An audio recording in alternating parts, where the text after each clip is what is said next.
శేర్లింగంపల్లి నియోజకవర్గం అఫీస్పేట డివిజన్ లో సాయినగర్ యూత్ కాలనీలో నిన్న ఏదైతే అకాల వర్షం అదేవిధంగా గాలి దుమారం వచ్చిందో ఆ ఘటనలో మరి ఇక్కడ ఇద్దరు దురదృష్టవశాత్తు ఒక 51 ఏళ్ల ఒక అడ్వకేట్ గారు అదేవిధంగా ఒక 3.5 సంవత్సరాల వయసు గల ఒక బాబు నిద్రపోతున్న బాబు ఇద్దరు కూడా దురదృష్టవశాత్తు మరణించడం జరిగింది.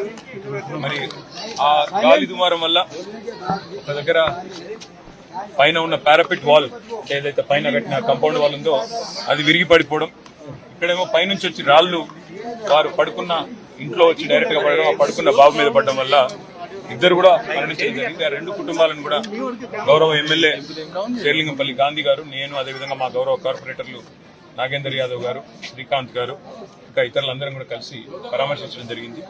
మరి గౌతమ్ గారు ఇంకా అందరితో కలిసి పరామర్శించడం జరిగింది. ఆ కుటుంబాలకు తక్షణ సాయం కింద మా పార్టీ తరఫున 1 లక్ష రూపాయలు వారికి సాయం కూడా చేయడం జరిగింది. రాష్ట్ర ప్రభుత్వాన్ని మేము చేసే డిమాండ్ ఏమంటే, మీరు ముఖ్యంగా వర్షాకాలం ప్రారంభం కాకముందే ఇలాంటి సంఘటనలు ఏవైతే జరుగుతూ ఉన్నాయో, నిన్న ఒక్క రోజు దాదాపు రాష్ట్ర వ్యాప్తంగా 14 మంది మరణించారు.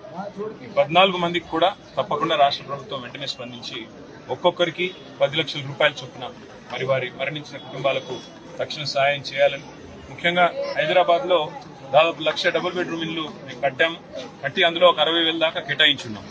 ఈరోజు ఇక్కడ ఏ కుటుంబాలు అయితే నిర్వాసితులైనారో వాళ్ళకు వెంటనే ఆ డబుల్ బెడ్రూమ్ ఇల్లు కూడా కేటాయించాలని చెప్పి వారు కోరుతా ఉన్నారు. ఎమ్మెల్యే గారు కూడా వెంటనే ఈ విషయంలో మరి జిహెచ్ఎంసీ కమిషనర్ కి, జోనల్ కమిషనర్ కూడా కలుస్తారు.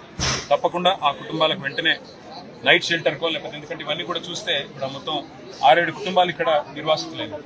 వారందరినీ కూడా వెంటనే జిహెచ్ఎంసీ నైట్ షెల్టర్లకు తరలించాలి.